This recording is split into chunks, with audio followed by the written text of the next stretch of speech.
नमस्कार दोस्तों, स्वागत है आपके अपने YouTube चैनल संस्कृत अड्डा पर।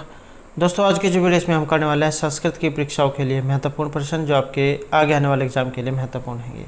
चाहे आप इसमें संस्कृत के किसी भी एग्ज़ाम की तैयारी कर रहे हों, क्योंकि इनमें सभी में यही क्वेश्चन पूछे जाते हैं और पहले भी एग्ज़ामों में पूछे गए हैं और आगे जितने भी एग्ज़ाम होंगे सभी में ही पूछे जाएंगे, तो सभी यहाँ पर महत्वपूर्ण हैं। और अगर आपने हमारी पहले वाली वीडियो नहीं देखी है तो इसे आप आई बटन पर क्लिक करके देख सकते हैं, या फिर हमारे चैनल की जो प्लेलिस्ट है वहाँ पर जाकर आप अभी तक की जितनी भी वीडियो हैं सभी आप देख सकते हैं। और वीडियो शुरू करने से पहले अगर आपने अब तक हमारे चैनल को सब्सक्राइब नहीं किया तो सब्सक्राइब कर ले और साथ में घंटे वाले कोने से दबाकर आप ऑल पे क्लिक जरूर कर लीजिएगा, जिससे आपको हमारे आने वाली जो वीडियो है उसकी नोटिफिकेशन मिलती रहेगी। और दोस्तों, वीडियो को लाइक कमेंट और शेयर जरूर कीजिएगा। और आप हमारा जो दूसरा चैनल है रीडिंग लवर्स के नाम से, इसे भी सब्सक्राइब जरूर कीजिएगा, क्योंकि जो भी कोई नई वैकेंसी या इससे संबंधित महत्वपूर्ण अपडेट आती है हम इस चैनल पर डालते रहते हैं। और इसका जो लिंक है आपको इस वीडियो के डिस्क्रिप्शन में मिल जाएगा, तो वहाँ से आप इस चैनल पर पहुँच जाओगे, या फिर आप जो है रीडिंग लवर्स के नाम से चैनल को सर्च करके भी सब्सक्राइब कर सकते हैं। तो हमारा जो यहाँ पर पहला जो क्वेश्चन है, निम्नलिखितेषु प्रगृह्यम् इति संज्ञा विधायक सूत्रम किमस्ति। यहाँ पर ये प्रगृह्य संज्ञा करने वाला जो सूत्र है ये कौन सा है। तो यहाँ पर जो इसमें प्रगृह्य संज्ञा करने वाला जो सूत्र जो माना गया है ये ऑप्शन ए में माना गया है, ओत। और ये जो ओत जो यहाँ पर सूत्र है ये क्या काम करता है, ओदंत निपात की प्रगृह्य संज्ञा हो, ओदंत निपात की प्रक्रिया संज्ञा करता है। ओदंत निपात क्या, जैसे अहो, अथो, मिथो,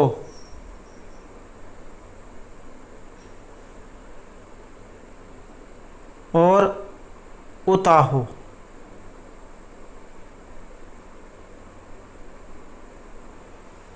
तो इन्हें यहाँ पर ये कहा गया है आहो, अथो, मिथो और उताहो। तो दंत निपात की प्रयोग संज्ञा करता है। जैसे आपने इसमें उदाहरण सुन रखे होंगे, देखने में आपको यहाँ पर ये नए जा देखने में लग रहे होंगे कि नए शब्द हैं, लेकिन आपको आपने जो ये जो उदाहरण है इसका पहले भी सुन रखा है और पहले भी ये किया है। अहो ईशा, आपने इसका उदाहरण सुना या सुना होगा, अहो और ईशा।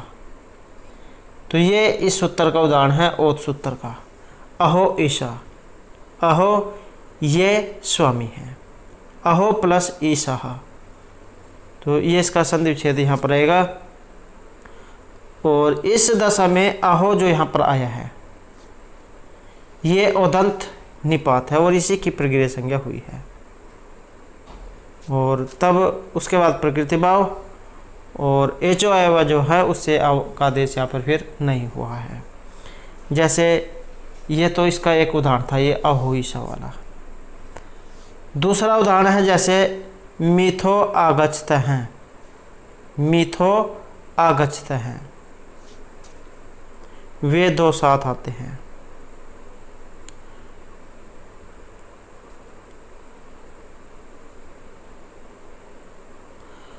अहो अद्य मह उष्णता,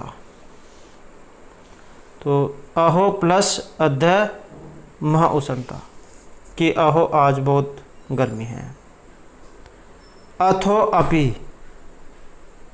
अथो अपि, तो इसका संधि विच्छेद हो जाएगा अथो प्लस में अपि, तो इसका रहेगा इस पर भी। अहो प्लस अहोबी, अहोबी अर्थात आश्चर्य दिनों ने।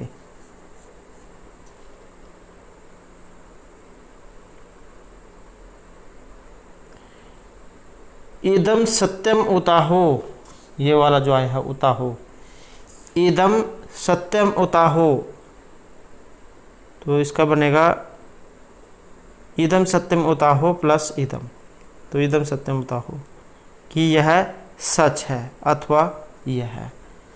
तो ये देखने में आपको नए लग रहे होंगे, लेकिन ये जो उदाहरण है आपने पहले भी इसको देखा है, सुना है, क्योंकि ज़्यादातर जो एग्ज़ाम में ये अहो हिसा वाला ही पहले देखने को मिला है। तो इसके साथ साथ आपने ये जो और जो उदाहरण हैं इनको भी याद रखना है। तो ओत सूत्र है और प्रक्रिया संज्ञा ये करता है। नेक्स्ट जो यहाँ पर रहेगा ब्राह्मण अनवश्यम शब्द गेहा कथनमिदं पतंजलिना कस्य व्याकरण प्रयोजन से विषय कृतम।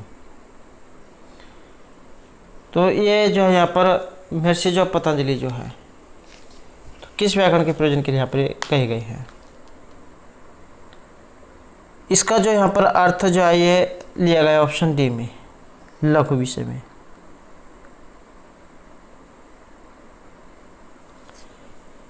महर्षि पतंजलि जो है इनके द्वारा जो योग शास्त्र या फिर जो आप कह सकते हैं योग सूत्र ये रचित है। नेक्स्ट क्वेश्चन जो है यहाँ पर रहेगा पतंजलि मत अनुसारम शब्द का। ये जो पतंजलि जो है इनके मत के अनुसार यहाँ पर इनमें शब्द क्या है, और इनके अनुसार जो यहाँ पर शब्द जो है ये रहेगा ऑप्शन डी में, प्रतीत पदार्थ को लोके ध्वनि है।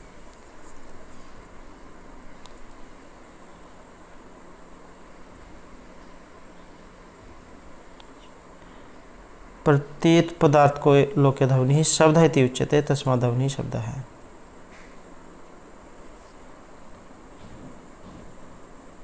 नेक्स्ट आएगा पाणिनि शिक्षा अनुसारम स्वर नाम संख्या का। महर्षि पाणिनि जो है इनके अनुसार स्वरों की जो यहाँ पर संख्या है ये कितनी है। महर्षि पाणिनि जो है इनके द्वारा रचित है अष्टाध्यायी, जिसमें 8 जो अध्याय है और प्रत्येक अध्याय में 4 पाद है। 4000 सूत्र हैं। प्रथम जो सूत्र उसका नाम वृद्धिरादेश और अंतिम का अ और अ।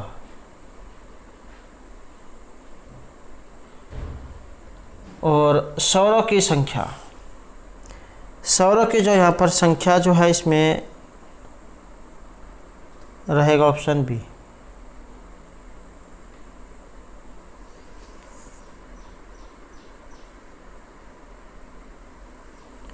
एक मिस्ती ही।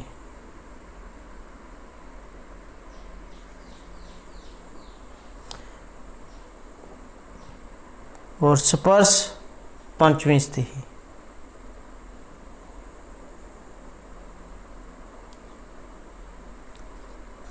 नेक्स्ट है समीकरणम कस्य दिशा वर्ते। समीकरण जो यहाँ पर माना गया ऑप्शन ए में ध्वनि परिवर्तन से है। जैसे दुग्ध है उसका दूध, अग्नि का आग, पुत्र का पूत।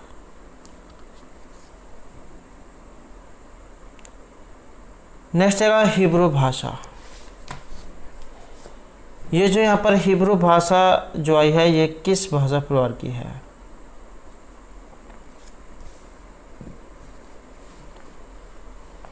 और इसका जो यहाँ पर संबंध इसमें माना गया है ऑप्शन डी में, साम्यहमी परिवार में। साम्यहमी परिवार क्या है? कुछ लोग इसे 2 परिवार मानते हैं। देखने में भी इस तरीके से लगता है कि साम्य अलग है और ये हामी अलग है। तो कुछ लोग इसे 2 परिवार मानते हैं, एक सामी और दूसरा हामी। और इन्हें सेमेटिक और हेमेटिक भी कहा गया है। सामी शाखा की प्राचीन भाषा अक्कादी है। ये वाला अक्कादी, अ अद का द और ई, अक्कादी। आर्मेनियन, हिब्रू और अरबी भाषा ये भी इसी शाखा की है। अरब, इराक, फिलिस्तीन, सीरिया और मिस्र इन देशों में ये बोली जाती है। और हामी शाखा के अंतर्गत प्राचीन मिस्री और बर्बर भाषाएं आती हैं। मिस्री भाषा में चित्रलिपि में बहुत प्राचीन लेख उपलब्ध हैं और इन भाषाओं का क्षेत्र उत्तरी अफ्रीका है। तो ये आपने याद रखनी है। और यह जो यहाँ पर चीनी भाषा आई है, चीनी परिवार, इसे एक अक्षर परिवार भी कहा गया है क्योंकि इसमें विभक्ति प्रत्यादि के द्वारा ये इसमें रचना नहीं होती। इस प्रकार की भाषाएं स्थान, सुर, निपात ये प्रधान हैं। चीन, तिब्बत, श्याम, बर्मा इनमें इस प्रकार की भाषाएं बोली जाती है और ये सभी भाषाएं अयोगात्मक है। तो ये भी आपने याद रखना है, ये सभी भाषाएं क्या है, अयोगात्मक है। तो इसे एक अक्षर परिवार कहा गया है क्योंकि इसमें विभक्ति प्रत्यादि के द्वारा पर रचना नहीं होती और इस प्रकार की भाषाएं स्थान, सुर और निपात प्रधान है। चीन, तिब्बत, श्याम, बर्मा में इस प्रकार की भाषाएं बोली जाती है और ये सभी भाषाएं अयोगात्मक हैं। और जो आपकी ये भारोपीय परिवार जो है ये भी बहुत एग्जाम में पूछा जाता है। इस प्रकार की भाषाएं भारत, अफगानिस्तान, ईरान और सारे यूरोप में बोली जाती है, जिसमें संस्कृत, ग्रीक, लैटिन आदि प्राचीन और अंग्रेजी, फ्रेंच, जर्मन, हिंदी, मराठी, गुजराती, पंजाबी और बांग्ला ये भाषा इसमें आती हैं। आगे जो इसके दो भागों में बांट दिया गया है, बहुरूपीय भाषा और भारतीय रानी भाषा, भारतीय रानी शाखा में।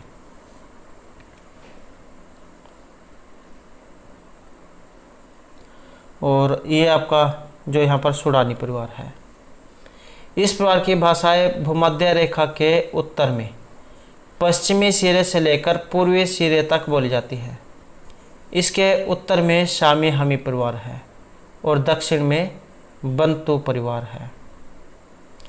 और ये जो यहाँ पर बंतु परिवार है सुदूर दक्षिण पश्चिमी भाग को छोड़कर लगभग सारे दक्षिणी अफ्रीका में इस परिवार की भाषाएं बोली जाती हैं। इसके उत्तर में सूडानी तथा दक्षिण में होतोंत बुशमैनी परिवार है और इसकी प्रमुख भाषाएं स्वाहिली, काफिरी, जुलू और कांगो है। नेक्स्ट है संस्कृत भाषा यूरोपीय भाषा भी संबंध सर्वप्रथम के उद्घाटित है। तो इसके बारे में किन के द्वारा सबसे पहले बताया गया है, संस्कृत भाषा यूरोपीय भाषाओं के संबंध में।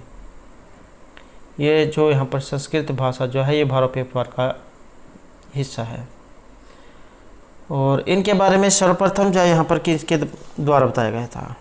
तो यहाँ पर जो आ रहेगा ऑप्शन सी हमारा सर विलियम जोन्स जो उन्होंने इनके बारे में सर्वप्रथम बताया था।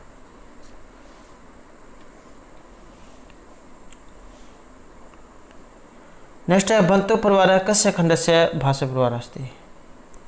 ये जो यहाँ पर बंतु परिवार जो आया है किस खंड का है। बंतु परिवार जो है यहाँ पर लिया गया है ये ऑप्शन बी में।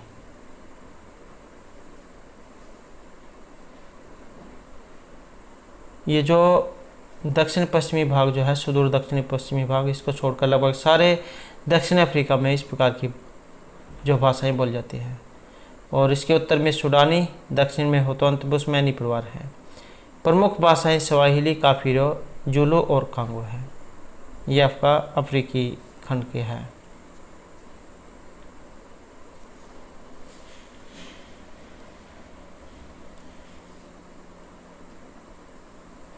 नेक्स्ट है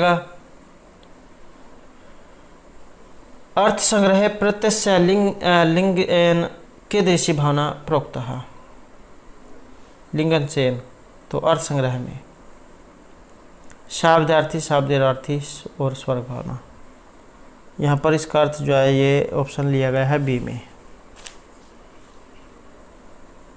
शाब्दी में। तत्तर पुरुष प्रवृत्ति कुल भवित व्यापार विशेष है शाब्दी भावना। सच लिंग अंशेन उच्यते। भावना के प्रथम भेद शाब्दी भावना में व्यक्ति की प्रवृत्ति का जनक या सहायक प्रयोजक का व्यापार विशेष शाब्दी भावना है और वह लिंग अंश से व्यक्त है। नेक्स्ट है अर्थ संग्रह अनुसारम शब्द समार्थ्यम इत्यनेन कथमं प्रमाणम रक्षितम। तो अर्थ संग्रह के अनुसार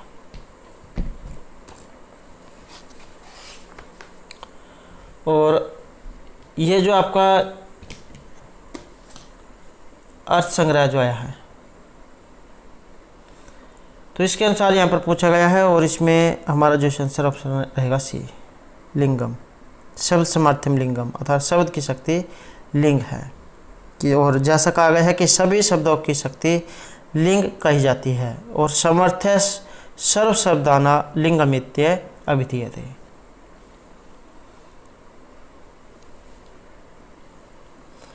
और अन्नम भट्ट जो उनके द्वारा रचित है तर्क संग्रह है। और सदानंद झा के द्वारा रचित है वेदांत सार। नेक्स्ट जो यहाँ पर रहेगा तर्क भाषा अनुसारम आत्मा की दृशा है, केशव मिश्र झा के द्वारा रचित है तर्क भाषा। और तर्क भाषा के अनुसार यहाँ पर आत्मा किस प्रकार की है।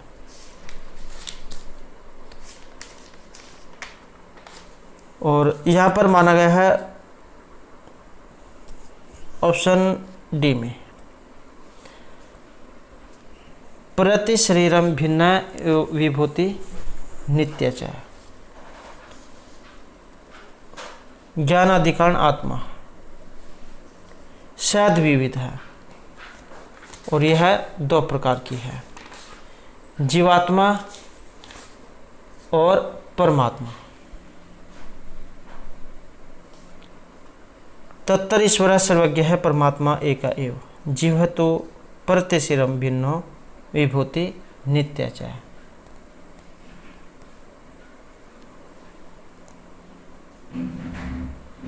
नेक्स्ट है साध्य शून्य पक्ष साध्य शून्य पत्तर पक्ष से की दृश्य हेतुवास है।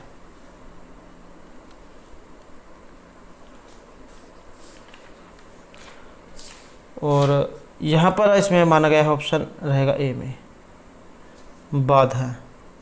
साध्य शून्य यत्तर पक्ष से बाधित हेतुवास है। यथोक्तम यस्य साध्य भाव है प्रमाण अंतरेण निश्चित है सहबाधिता है हेतुआभास है। या फिर ये जो हेतुआभास ये क्या होता है। हेतुआभास अर्थात मतलब हेतु का आभास होना। हेतुआभास जो हेतु नहीं है उसे वास्तविक हेतु मानकर अनुमान करने से अनुमान में जो दोष उत्पन्न होता है उसे हेतुआभास कहा जाता है। हेतुआभास के 2 अर्थ होते हैं, अनुमान के हेतु या लिंग के दोष को हेतुआभास कहा जाता है। दूषित हेतु के कारण अनुमान में उत्पन्न दोष को हेतुआभास कहा जाता है।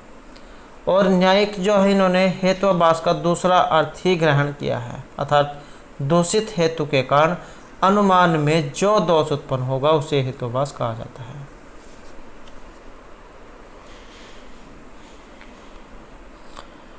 नेक्स्ट है तर्क भाषा रीते समवाय से प्रत्यक्ष ग्रहित्व इंद्रिया से निष्कर्ष का है संयोग है।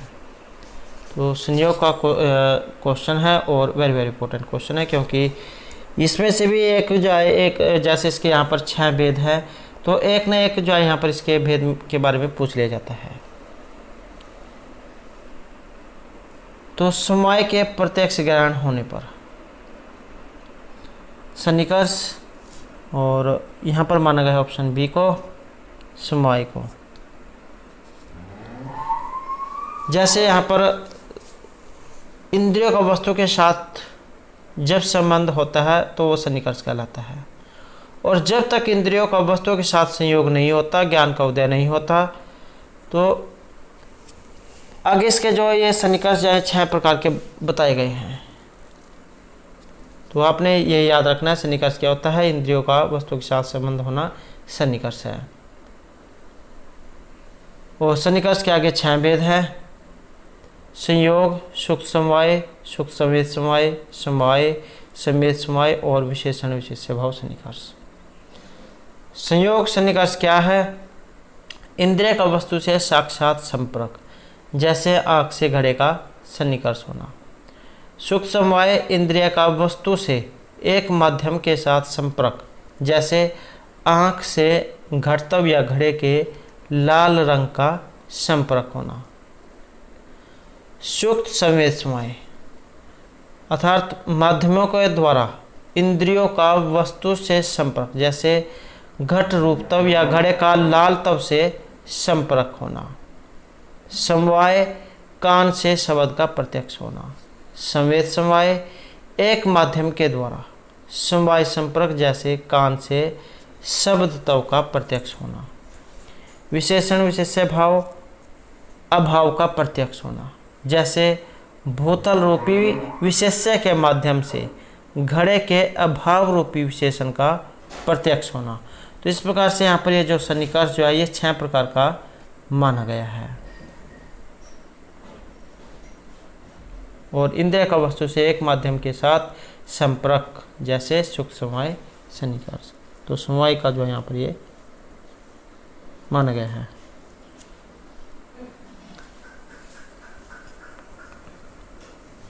नेक्स्ट जो यहाँ पर रहेगा वेदांत सार अनुसार सगुण ब्रह्म विषम मानस व्यापार रूपाणी कर्माणी निम्नलिखितेषु कानि भवन्ति। तो ये जो यहाँ पर सगुण ब्रह्म विषय मानस व्यापार रूप, ये कितने हैं? और ये जो वेदांत सार जो है यहाँ पर ये जो सदानंद जो है इनके द्वारा रचित है।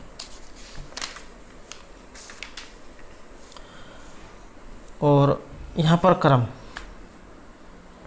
क्रम जो है यहाँ पर एक ऑप्शन सी में उपासना क्रम यहाँ पर इसमें माना गया है। उपासनानि सगुण ब्रह्मा विषय मानस व्यापार रूपाणी सांडिल्य विद्यादिनी। तो विधान सार जो है उनके अनुसार यहाँ पर उपासना क्रम ये माने गए हैं।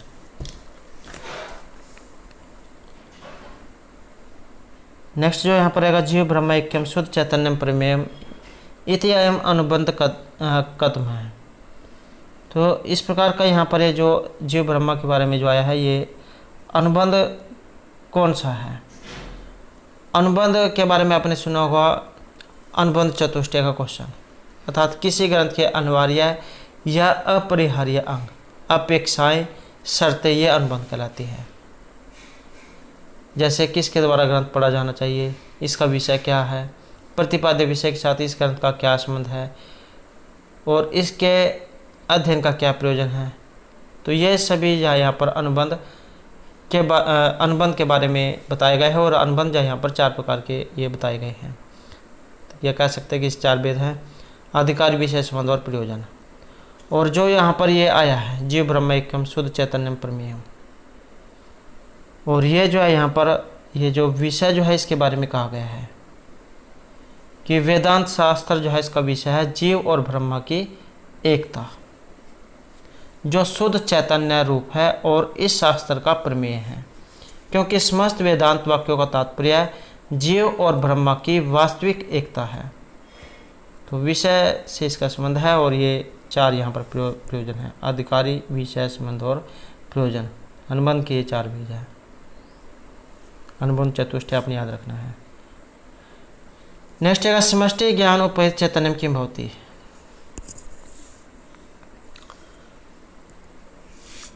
और यहाँ पर जो इसमें माना गया है ये रहेगा हमारा ऑप्शन बी में, ईश्वर। समष्टि उपहितम चैतन्यम सर्वज्ञतम सर्वेश्वरत्वम सर्वनियंत्रितो आदिगुणम अव्यक्तम अंतर्यामी व्यक्त कारणम ईश्वर है इति व्यक्तिष्यते। तो ईश्वर को जो यहाँ पर माना गया है।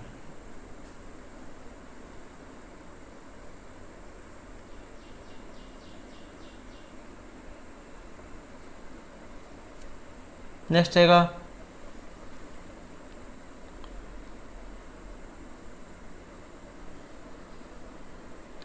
अतत्वतो अन्यथा परतः किम उच्यते।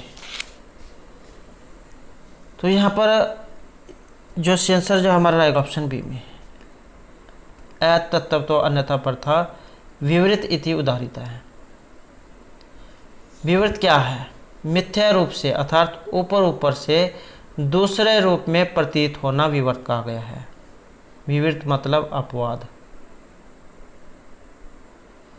तो मिथ्या रूप से अर्थात ऊपर से दूसरे रूप में प्रतीत होना विवर्त कहा गया है। जैसे अतत्वतो अन्यथा परतः विवर्त इति उदाहरित है।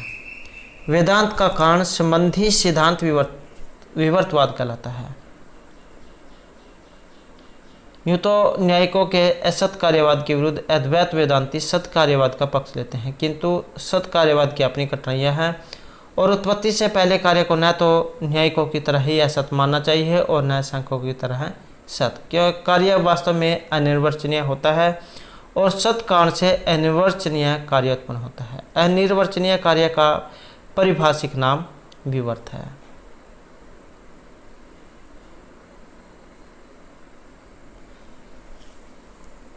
नेक्स्ट आएगा ब्रह्मसूत्रम इत्यस्य ग्रंथस्य रचिता का अस्ति। ब्रह्मसूत्र जो है इसके रचिता, और इसके रचिता जो है यहाँ पर माना गया है ऑप्शन ए को, बादरायण को।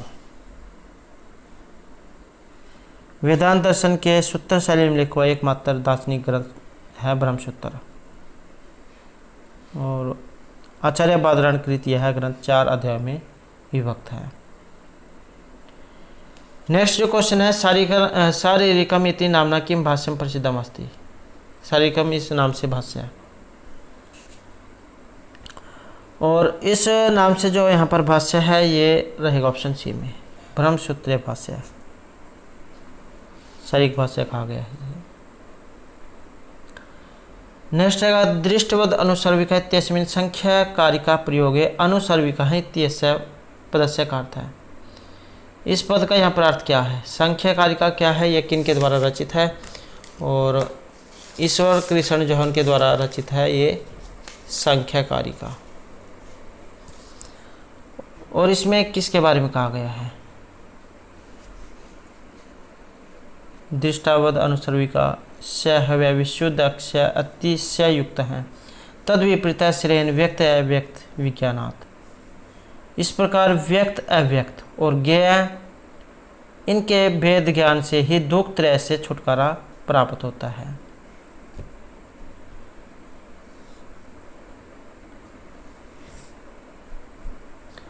और इसमें जो यहाँ पर रहेगा ऑप्शन ए में, श्रुति जो यहाँ पर इसमें कही गई है ये।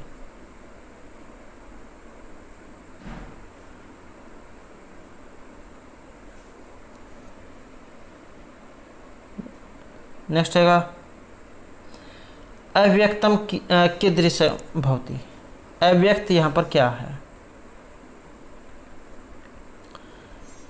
और अव्यक्त जो यहाँ पर माना गया है ऑप्शन बी को, निष्क्रिय को।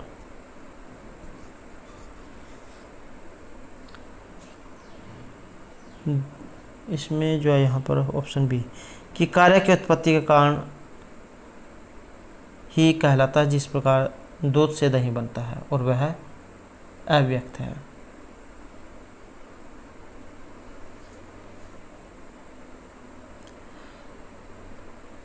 नेक्स्ट है व्यक्त से च प्रधान से च का समान धर्म, और इसमें रहेगा ऑप्शन हमारा ए, त्रिगुणात्मकम। सभी जो प्राणी हैं तीनों गुण एक जैसे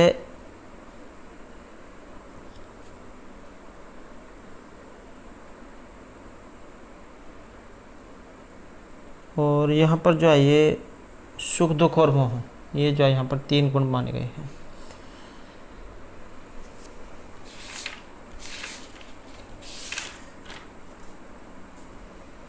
और क्या है, ये सुख दुख और मोहात्मक इसे माना गया है।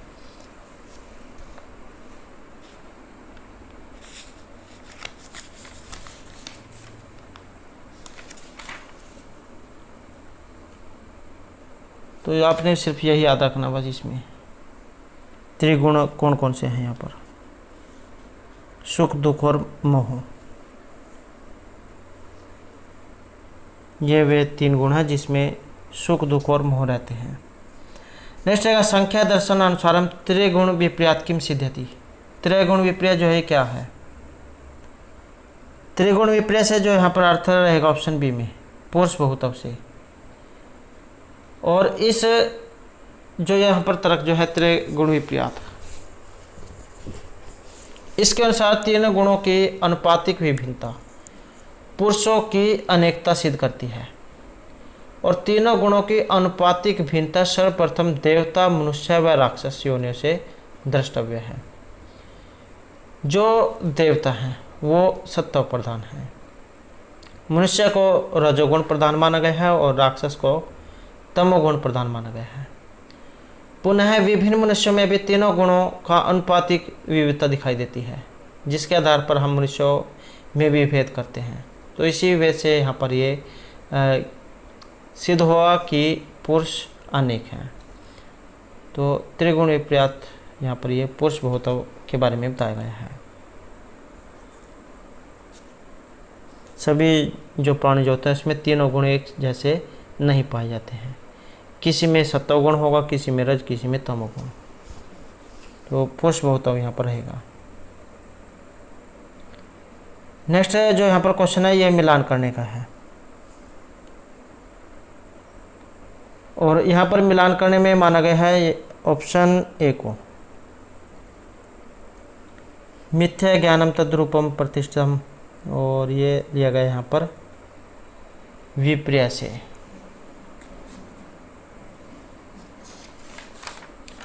और जो आपका इष्ट देवता ये आया है ऑप्शन ए में, स्वाध्यात अनुभूति विशेषण प्रमोश है, और इसका अर्थ लिया गया है स्मृति से। और सर्वभौम महावर्तम इसका अर्थ लिया गया है यम से।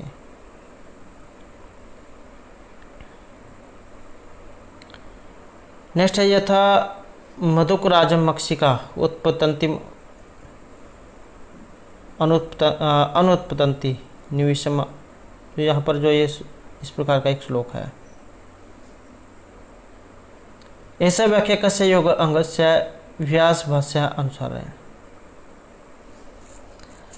योग के जो 8 अंग माने गए हैं, जैसे प्रत्याहार, धारणा, ध्यान, समाधि, तो इस प्रकार से यहाँ पर जो योग के अंग ये माने गए हैं। और यहाँ पर जो आंसर माना गया है ऑप्शन ए में, प्रत्याहार में। इंद्रियों का अपने विषय के साथ सन्निकर्ष न होने पर चित्त के समान हो जाना प्रत्याहार कहा जाता है। जैसे ये यहाँ पर उदाहरण दिया गया है कि मधुकराज के उड़ने के पीछे मक्षिका भी उड़ जाती है और बैठने पर बैठ जाती है, वैसे ही चित्त के निरोध के पीछे इंद्रिय भी निरुद्ध हो जाती है। आपने देखा होगा कि जैसे रानी मक्खी, छत्ता जो होता है, माल की मक्खी जिसे कह देते हैं, तो सभी कुछ काम जो उसमें रानी मक्खी जो है उसी के द्वारा होता है। अगर वहाँ पर रानी मक्खी ना हो तो सभी जो आपस में लड़ने लग जाते हैं। तो रानी मक्खी जो उनको कंट्रोल करती है, जहाँ पर भी जाती है वही उनको आज्ञा देती है क्या करना है क्या नहीं करना है। तो उसी के बारे में यहाँ पर बताया गया कि मधुकराज के उड़ने के पीछे भी मक्षिका जो है ये भी उड़ जाती है, वैसे ही चित्त के निरोध के पीछे इंद्रिय भी निरुद्ध हो जाती है।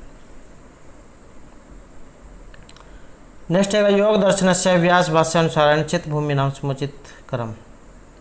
महर्षि पतंजलि जो उनका लिखा हुआ है योग दर्शन। तो इनका यहाँ पर समुचित जो कर्म है ये कौन सा है, और समुचित कर्म जो है यहाँ पर रहेगा आपका ऑप्शन बी में।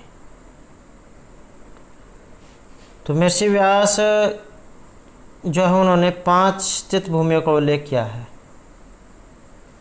क्षिप्तम, मूढ़म, विक्षिप्तम, एकाग्रम, निरुद्धम इति चित्त भूमि है, अर्थात क्षिप्त, मूढ़, विक्षिप्त, एकाग्र और निरुद्ध।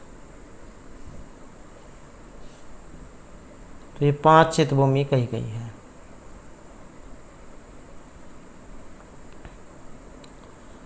नेक्स्ट है जैन दर्शन अनुसार निम्न अंकित सप्त भी अंगी न्याय से समुचित कर्म है।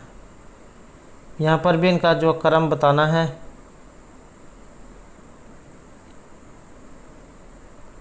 और कर्म जो है यहाँ पर इसका रहेगा ऑप्शन बी में।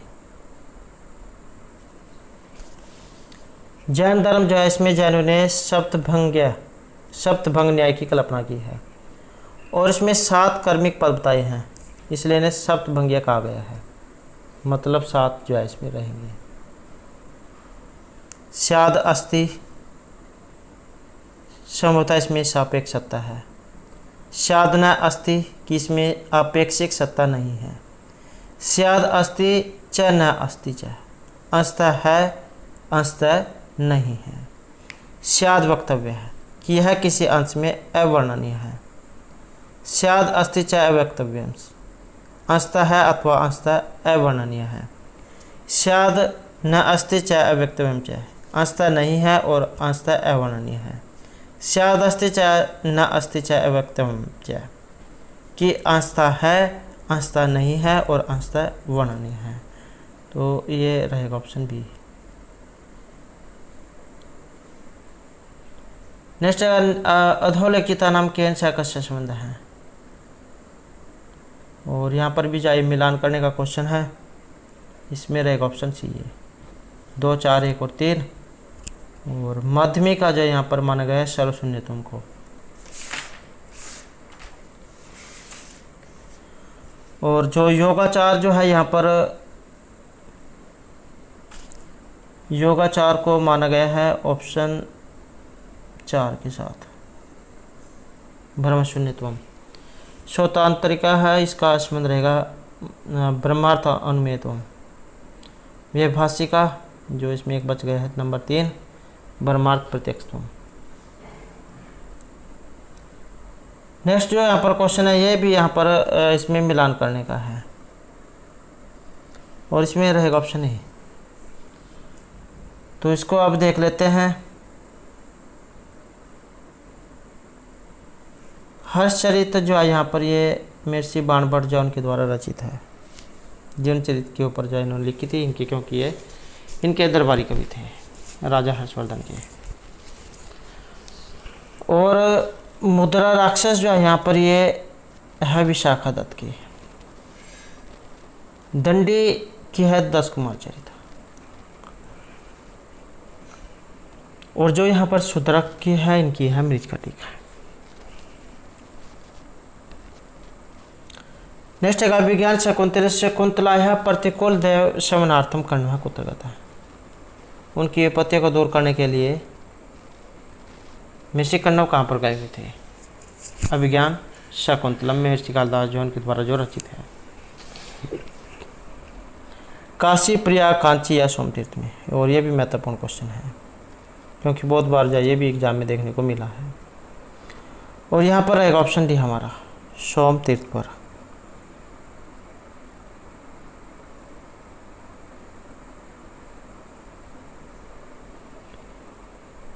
नेक्स्ट है उपपन्ना ही धारेश प्रभुता सर्वतोमुखी अभिज्ञान शकुंतले मुक्ति भवती। तो अभिज्ञान शकुंतलम से ली गई है और उक्ति यहाँ पर ये इनमें किनकी है? और उक्ति जो यहाँ पर रहेगी ऑप्शन बी में शार्दूल की।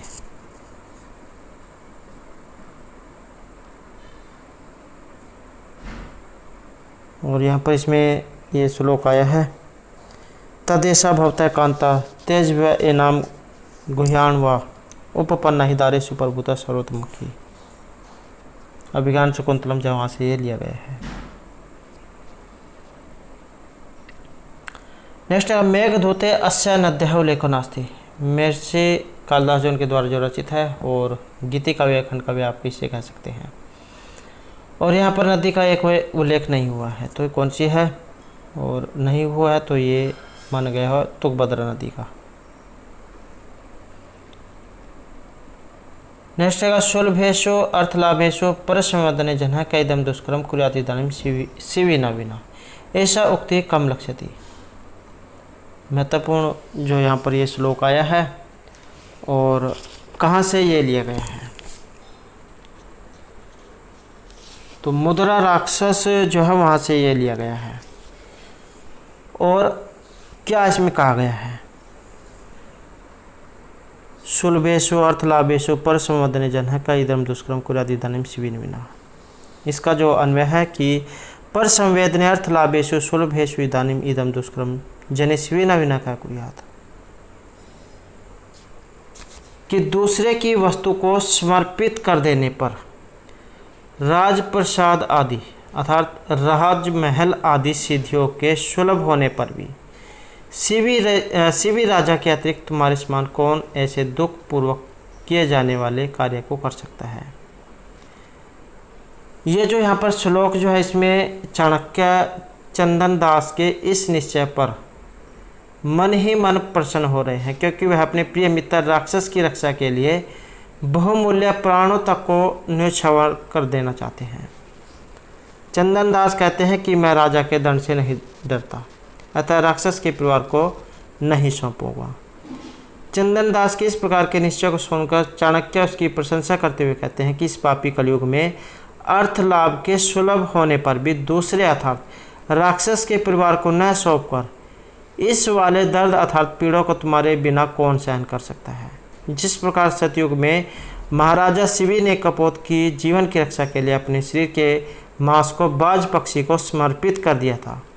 कहने का अर्थ यह है कि सतयुग में महान शिवी ने जो असंभव कार्य किया था, इस कलयुग में ऐसा कौन पुरुष है जो अपने स्वार्थ को त्याग कर असहनीय कष्टों में फंसे। अतः तुम ही अत्यधिक अच्छे चरित्र वाले हो। तो मुद्रा राक्षस जो वहाँ से ये लिया गया है।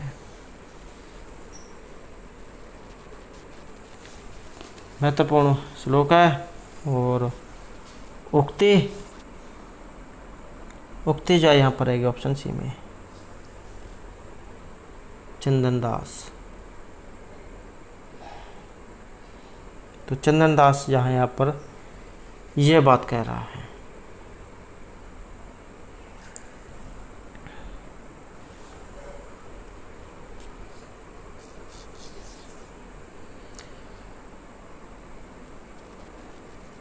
तो दोस्तों ये थे हमारे आज के यहाँ पर संस्कृत की परीक्षाओं के लिए कुछ महत्वपूर्ण क्वेश्चन जो आपके आगे आने वाले एग्जाम के लिए महत्वपूर्ण रहेंगे। और दोस्तों अगर आपने अभी तक हमारे चैनल को सब्सक्राइब नहीं किया तो सब्सक्राइब कर ले और हमारे साथ अंत तक बनाने के लिए धन्यवाद।